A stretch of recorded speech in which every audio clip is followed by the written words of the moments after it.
Okay అండి, ఇప్పుడు YCP corporator Venkateswarlu కూటమి ప్రభుత్వం వైపు చూస్తున్నాడు అనే ఒక వాదన అనిపిస్తుంది. ఇది వాస్తవం కాదంటారా? సార్, నా ప్రాణం గంట వారికి నా జీవితం మాన్యం మాజీ ఎమ్మెల్యే కనసాగలేదు సార్. ఆయనకే అంకితం. నష్టం వచ్చినా లాభం వచ్చినా ఆయన పెట్టి పక్క పోయే పరిస్థితి లేదు. ఆ వల్ల ఏరియా వాళ్ళు జడ్డు కనుకోవచ్చు, కానీ 5 లక్షలు ఇస్తామన్నారు. 5 కోట్లు ఇచ్చినా కూడా మారడానికి గత పార్టీ మారేది ఆలోచన కూడా లేదు సార్. మనకి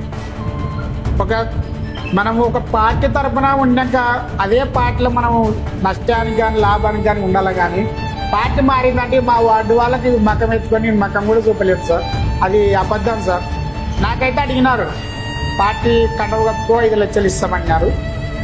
5 కోట్లు ఇచ్చినా కానీ నేను పార్టీ అయితే మారాను. మరోసారి అవకాశం వస్తే కార్పొరేటర్ వెంకటేశ్వర్లు ఎన్నికల బరిలో నిలిచే అవకాశం ఉందా? సార్, ఇప్పుడు ఎన్నికలకి మళ్ళీ ఎస్టీకి వచ్చింది అనుకో, ప్రజలైతే నా వైపున బాగుంటారు. కానీ మనకి ఇంకా వద్దు అనుకుంటున్నాము. మా ఎమ్మెల్యే ఏం చెప్తాడు, తగ్గుతాడు అగ్గుతలేదు సార్, మా లేదు ఖచ్చితంగా ఉండాలి. ఏం చేస్తున్నా డబ్బులు తప్పదు పెద్ద అనేది ఏం చేస్తలే నేను.